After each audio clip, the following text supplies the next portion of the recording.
नमस्कार विद्यार्थी मित्रांनो, मी आहे भरत मुनेश्वर आणि आपण पाहत आहात विजन मॅथ्स फिजिक्स चॅनल।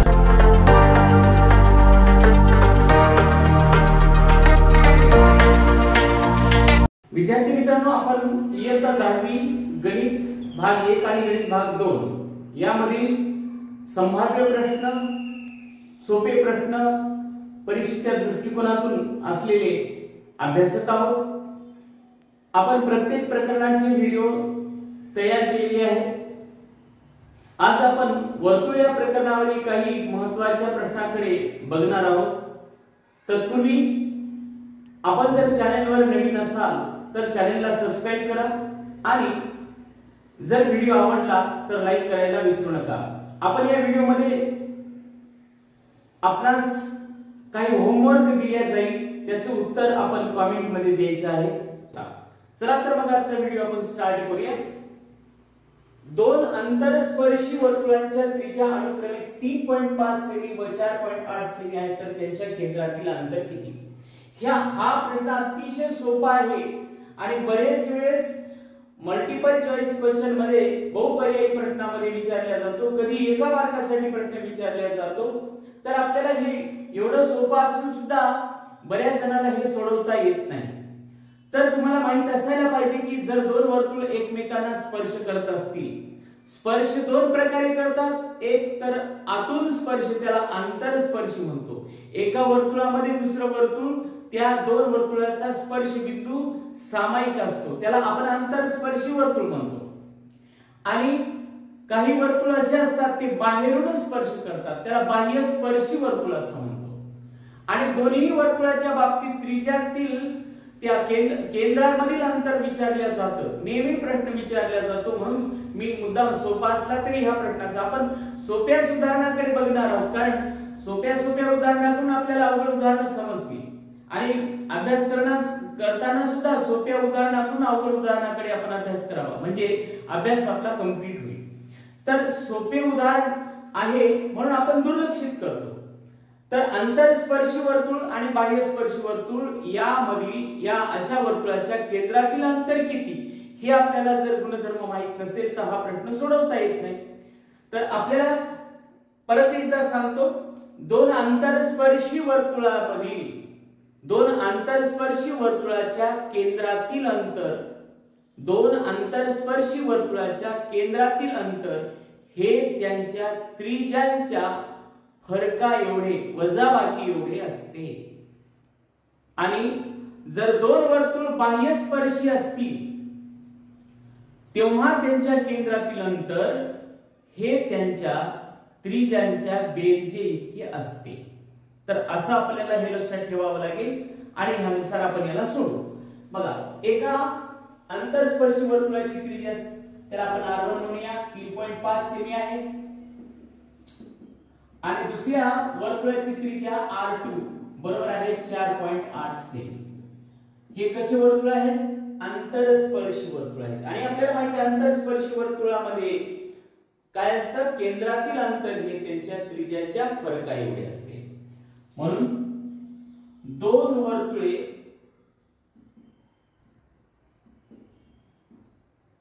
अंतरस्पर्शी आहेत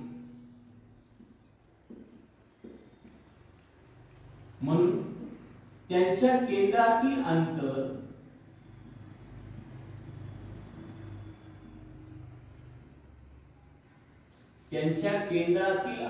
बरोबर आहे त्यांच्या त्रिज्यांचा फरक, म्हणजे त्रिज्या r2 मायनस r1। r2 किती आहे? 4.8 आणि r1 किती आहे? 3.5। याची वजाबाकी करू, 8 मधून 5 गेले, त्याच्यानंतर 4 मधून 3 गेले, पॉइंटला पॉइंट 1.3 सेमी। तर त्यांच्या केंद्रातील अंतर किती मिळालं बघा आपल्याला? 1.3 सेमी। हे काय केलं आपण? त्यांच्या त्रिज्यांचा फरक घेतला। आता असंच उदाहरण, परंतु बाह्यस्पर्शी वर्तुळ असलेल्या दोन वर्तुळांच्या त्रिज्या अनुक्रमे 5.5 सेमी व 4.2 सेमी असतील, तर त्यांच्या केंद्रातील अंतर किती? तोंडी उत्तर आपल्याला सांगता येतं. याचं उत्तर आपण मला कमेंट मध्ये द्यायचं आहे. बाह्य स्पर्श असलेल्या दोन वर्तुळांच्या त्रिज्या अनुक्रमे 5.5 सेमी व 4.2 सेमी आहेत, तर त्यांच्या केंद्रातील अंतर किती? ठीक आहे. हे उदाहरण पहा. आकृतीमध्ये जीवा AB एकरूप जीवा CD, तर सिद्ध करा कंस AC एकरूप कंस BD. हा अतिशय सोपा प्रश्न आहे. आपल्याला बरेच वेळेस विचारलं की असेल हे वर्तुळ, या वर्तुळामध्ये जीवा AB आणि जीवा CD ह्या एकरूप दिल्यात आणि त्यांचे कंस AB आणि CD एकरूप दाखवायचे आहेत. AC आणि BD हा कंस, AC आणि BD हा कंस एकरूप दाखवायचे.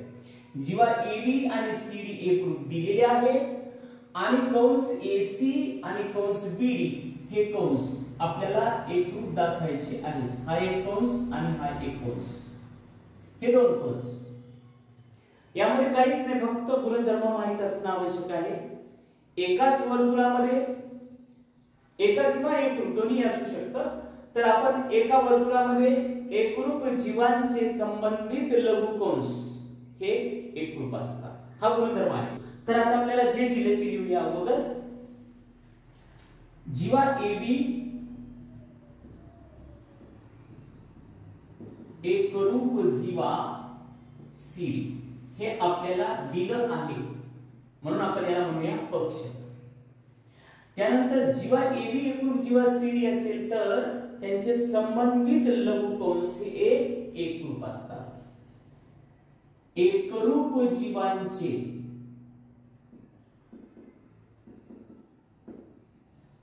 लघुकंस हे एकरूप असतात.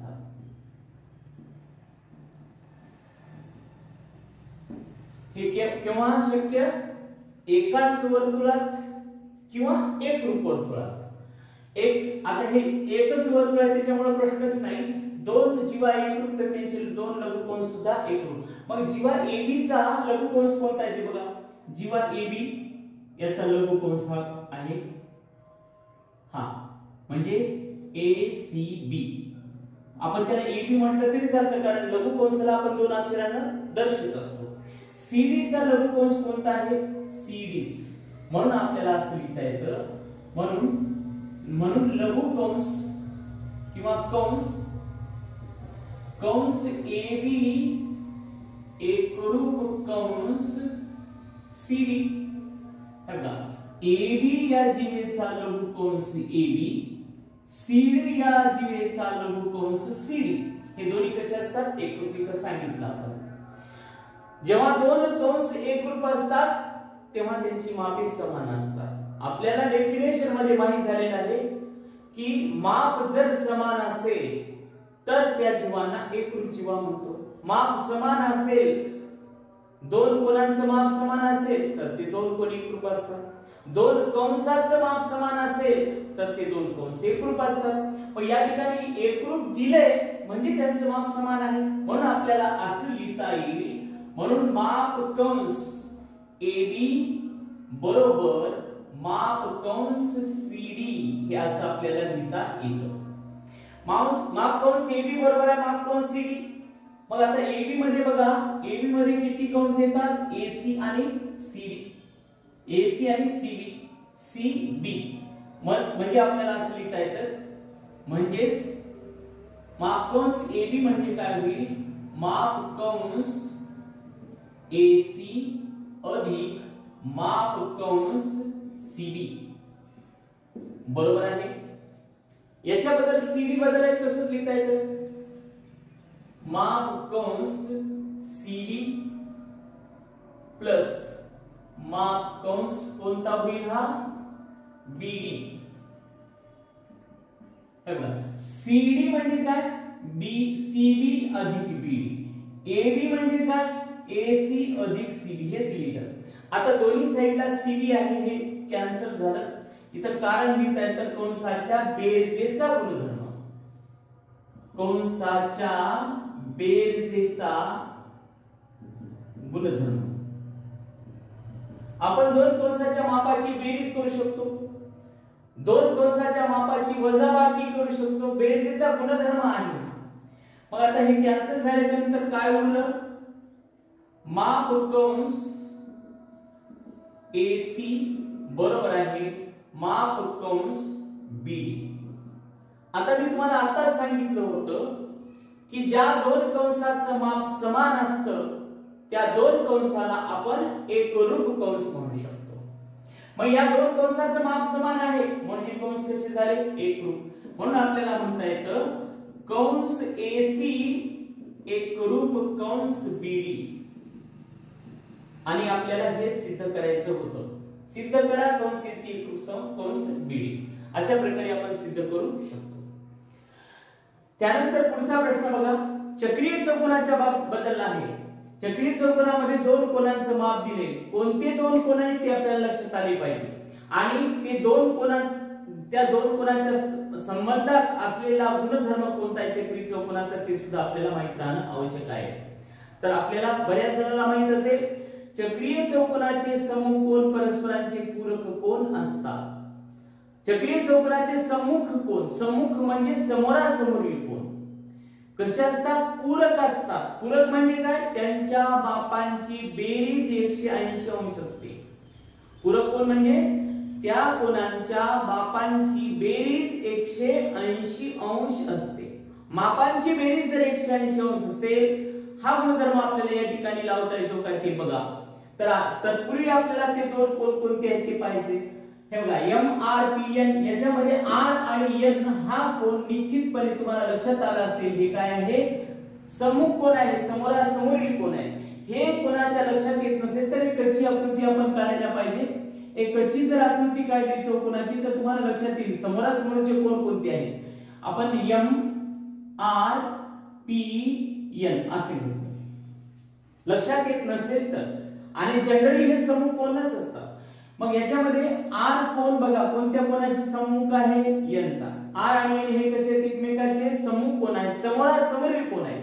R आणि N हे एकमेकाचे सम्मुख कोन येतात आणि म्हणून आपल्याला माहिती आहे त्यांच्या मापांची बेरीज किती असते, 180 अंश। कारण आपल्याला गुणधर्म माहित आहे चक्रीय चौकोनाचे सम्मुख कोन परस्परांचे पूरक असतात। याची सिद्धता सुद्धा आपण घेतली आहे आणि याची सिद्धता अत्यंत महत्त्वाची आहे, कारण ही सिद्धता नेहमी परीक्षेला विचारली जाते। म्हणून आपल्यापैकी कोणी याची सिद्धता तयार केली नसेल किंवा आपल्याला समजली नसेल तर वर्तुळ या प्रकरणामध्ये आपण याची कृतीयुक्त सिद्धता घेतलेली आहे, आपण ती एकदा बघावी आणि आपलं हे प्रमेय तयार करावं, कारण ही सिद्धता तुम्हाला 4 मार्कासाठी परीक्षेला विचारण्यात जाते। तर बघा हा चक्रीय चौकोन झाला, हे माहिती आहे आपल्याला। चक्रीय चौकोनाचे सम्मुख कोन परस्परांचे पूरक कोन असतात। चौकोन MRPN या चक्रीय चौकोनामध्ये कोन R व कोन N हे सम्मुख कोन आहेत आणि म्हणून कोन R अधिक कोन N बरोबर आहे 180 अंश। चक्रीय कारण लिहू शकतो आपण चक्रीय चौकोनाचे सम्मुख कोन पूरक असतात।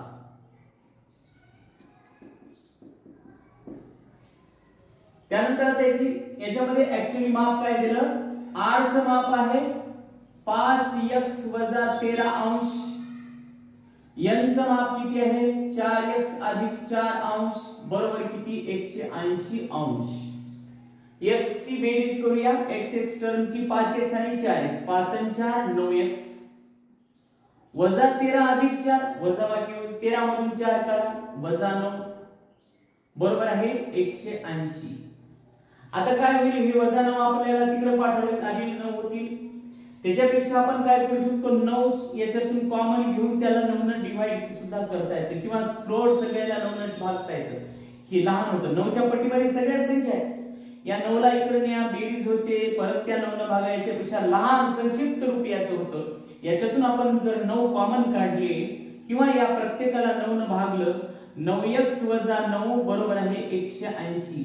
समीकरणाच्या दोन्ही बाजूला 9 ने भागून दोन्ही बाजूला जर 9 ने भागलं तर काय मिळतं x वजा 1 x हे 9 कटले x राहिले तर वजा 9 कटल्याने 1 बरोबर आहे 9 दोन्ही 18 9 1 9 9 दोन्ही 18 हे शून्य जसाला तसा झालं एकाच ओळीमध्ये याचं उत्तर आलं म्हणून x बरोबर आहे 20 अधिक 1 वजा 1 तिकडे गेलं म्हणजे x बरोबर किती झालं 21 x म्हणजे कोणाचं माप नाही त्यामध्ये असलेलं एक व्हेरिएबल चलाची किंमत आहे आपल्याला प्रत्यक्षात त्या कोणाचं माप काढायचं म्हणून कोण r बरोबर आहे आपल्याला माहित आहे 5x वजा 13 आहे 5 ला 5 x ची किंमत 21 ठेवा आणि वजा 13 21 गुणिले 5 105 आणि वजा 13 ला 13 आता 105 म्हणून आपण 13 काढून टाकायचे 5 मधून 3 गेल्याने 2 राहतात 10 मधून 1 गेल्याने 9 92 अंश r चं माप मिळालं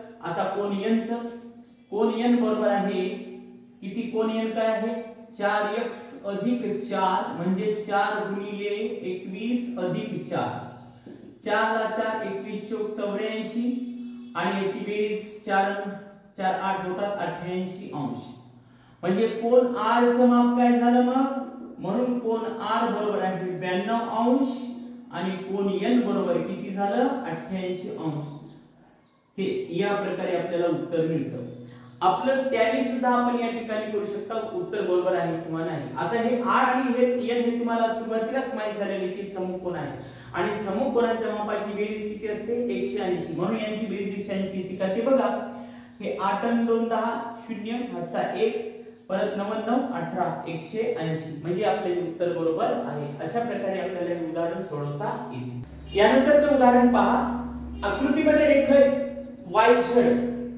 एक YZ आणि रेखा XT त्रिकोण WXY चे शिरोलंब बिंदू P मध्ये छेदावर शिरोबिंदूतून समोरील बाजूवर काढलेल्या लंबाला आपण काय म्हणतो शिरोलंब म्हणतो मग हा शिरोलंब काढला XT आणि YZ हे दोन शिरोलंब काढले हे दोन शिरोलंब वर्तुळाच्या त्रिकोणाच्या मध्ये P या बिंदू मध्ये छेदतात तर आपल्याला सिद्ध काय करायचंय चौकोन WZPT हा चक्रीय आहे WZPT बघा WZPT हा वरचा पार्ट हा WZPT हा चक्रीय चौकोन आहे हे सिद्ध करायचं आहे आणि त्याच्यानंतर दुसरे एक सिद्ध करायचे बिंदू XZTY हे एकाच वर्तुळावर आहे बिंदू XZTY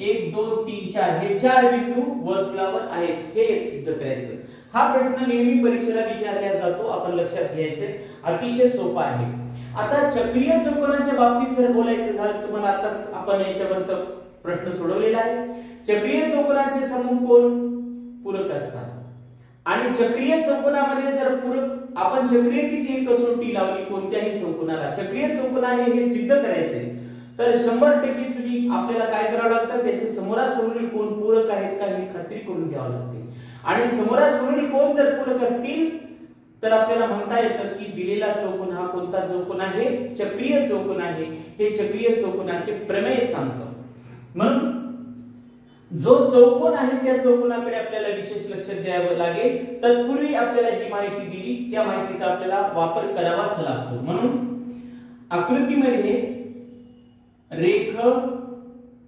YZ हे YZ लंब कशावर आहे रेख XW आणि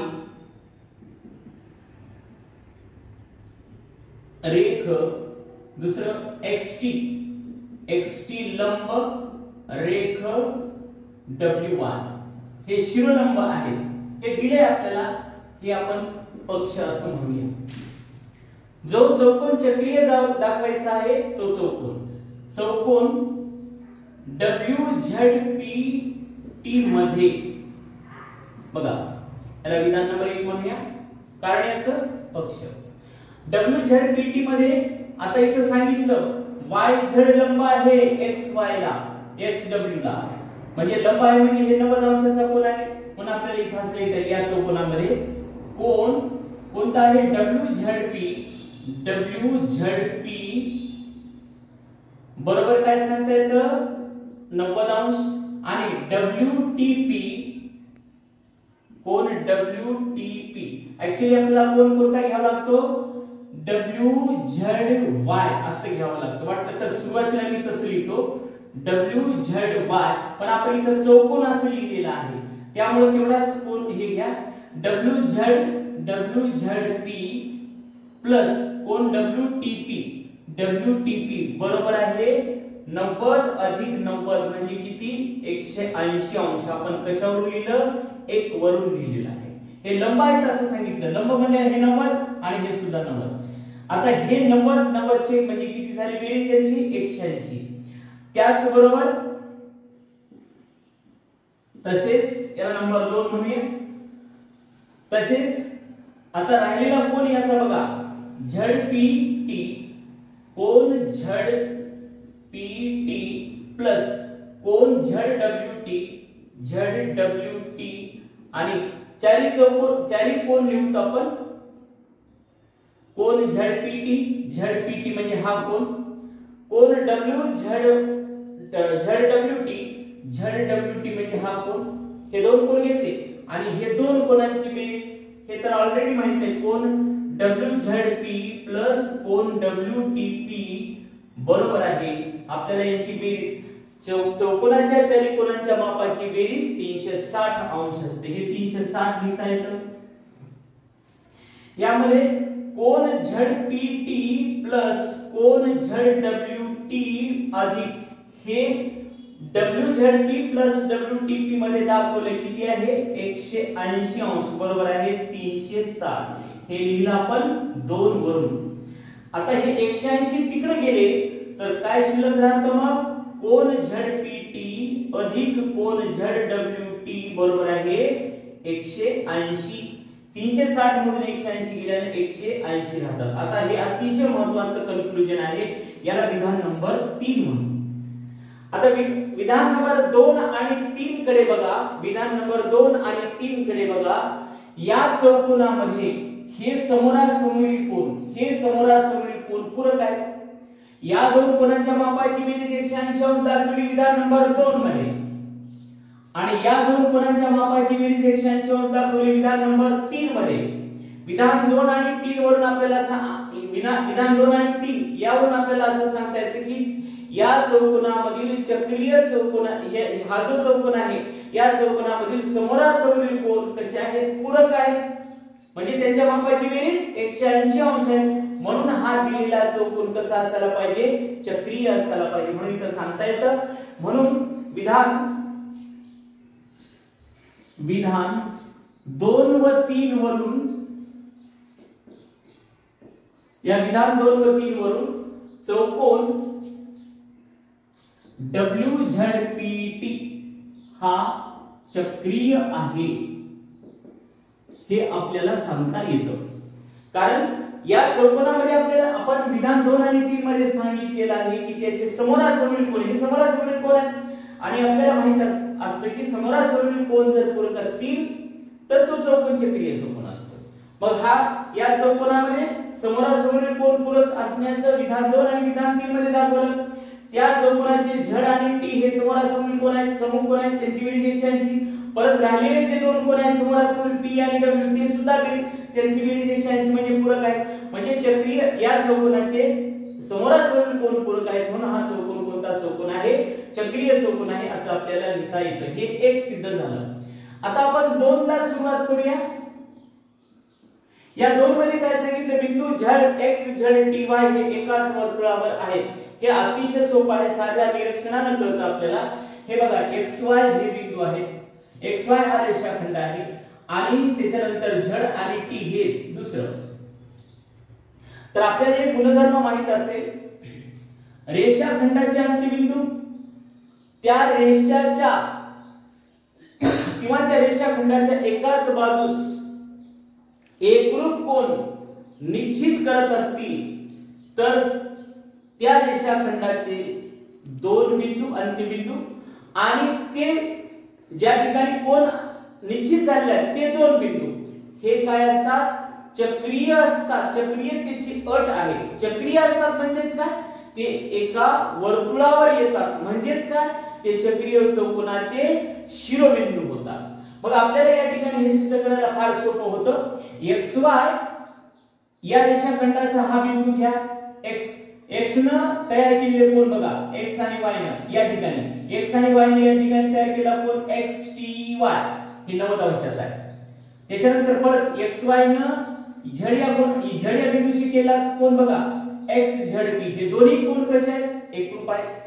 म्हणजे या रेषाखंडाच्या या अंत्यबिंदूनं त्याच्या एकाच बाजूस, याच बाजूस, कोणत्याही या किंवा या एकाच बाजूस दोन भिन्न बिंदूशी एकरूप कोन निश्चित केलेला आहे. म्हणून या रेषाखंडाचे हे दोन अंत्यबिंदू आणि ज्या ठिकाणी कोन तयार झाला z आणि t, ते दोन बिंदू, असे चारही बिंदू कसे असतात, चक्रीय, म्हणजेच काय म्हणतो आपण त्याला, वर्तुळावर आहेत असं आपल्याला म्हणता येतं. हे एकरूप कोन काय आहे, का आहे ते आपल्याला दिले, हे 90 आहे, हे 90 आहे, हे पक्षामध्ये दिलेलं आहे. ठीक आहे, म्हणून आपण या ठिकाणी लिहू, अतिशय सोपं आहे. कोन XZP, XZP च्या ऐवजी आपण XZY म्हणूया. XZY बरोबर आहे 90 अंश. तसेच कोन XTY बरोबर आहे 90 अंश. दोन्ही 90 अंश आहेत, म्हणजेच आपल्याला काय म्हणता येतं, म्हणजेच कोन XZY बरोबर आहे कोन XTY, एकरूप कोन XTY, माप समान म्हणजे कोन एकरूप, हे दोन कोन एकरूप आहेत. पण कोन XZY व कोन XTY हे रेषाखंड XY च्या अंत्यबिंदूने रेषा खंडाच्या किंवा त्यामधून जाणाऱ्या रेषेच्या एकाच बाजूस तयार केलेले किंवा निश्चित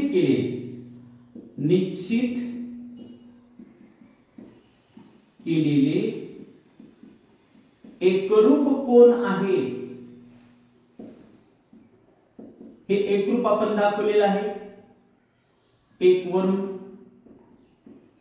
आणि म्हणून जर रेषाखंड रेषाखंडाच्या अंत्यबिंदू रेषेच्या एकाच बाजूस एकरूप कोन अंतरित करत असतील, निश्चित करत असतील, तर त्या रेषाखंडाचे अंत्यबिंदू आणि त्या कोनाचे शिरोबिंदू हे काय असतात, एकाच वर्तुळावर म्हणजेच चक्रीय असतात. म्हणून आपल्याला असं म्हणता येतं.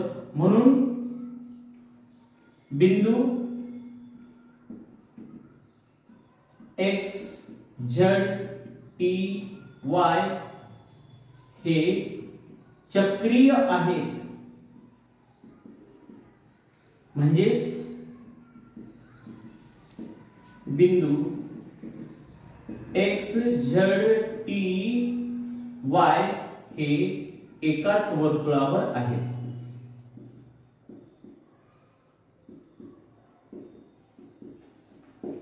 चक्रीय आहेत म्हणजे चक्रीय चौकोनाचे शिरोबिंदू आहेत. आणि आपल्याला माहिती आहे चक्रीय चौकोन कोणाला म्हणतो आपण. चक्रीय चौकोनाचे चारही शिरोबिंदू कुठे असतात, वर्तुळावर असतात. म्हणजेच हे त्या चौकोनाचे शिरोबिंदू आहेत.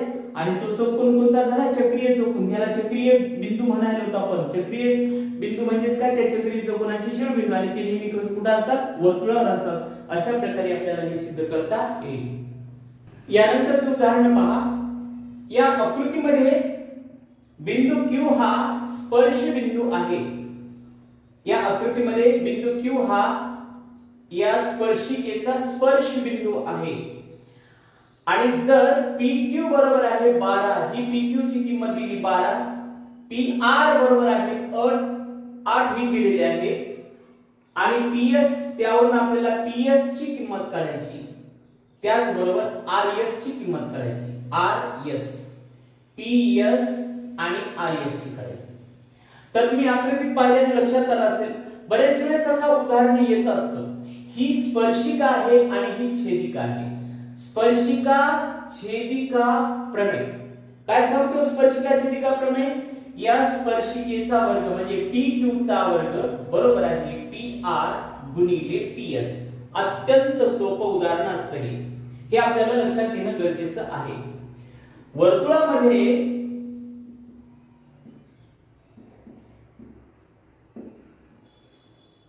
रेख PQ ही स्पर्शिका व PS ही छेदिका आहे. म्हणून स्पर्शिका छेदिका प्रमेयानुसार काय सांगता येतं आपल्याला? स्पर्शिका छेदिका प्रमेयानुसार PQ चा वर्ग याचा PQ चा वर्ग बरोबर आहे PR गुणिले PS.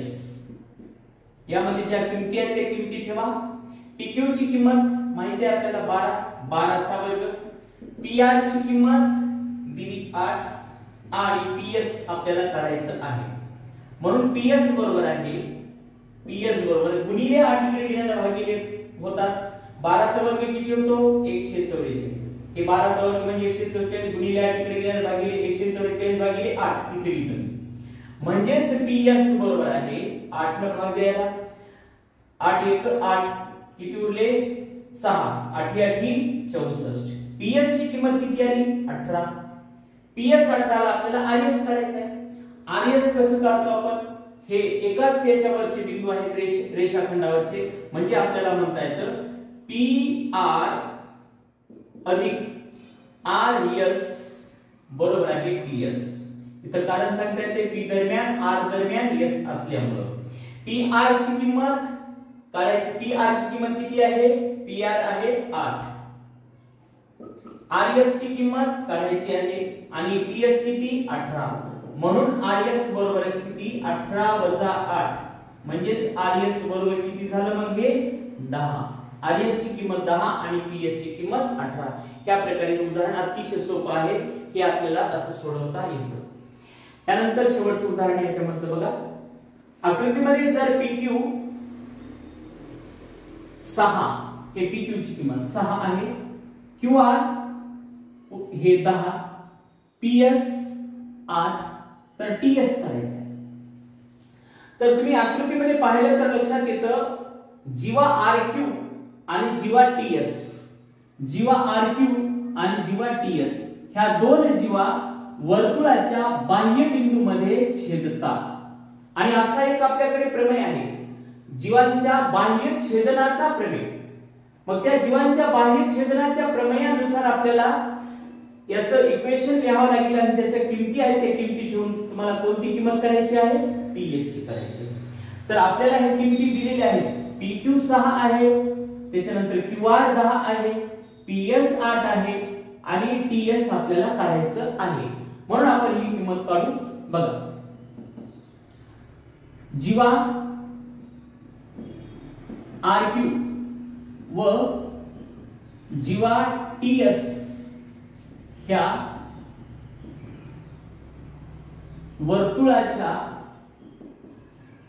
वर्तुळाचा बाह्यबिंदू P मध्ये छेदतात. म्हणून जीवांच्या बाह्य छेदनाच्या प्रमेयानुसार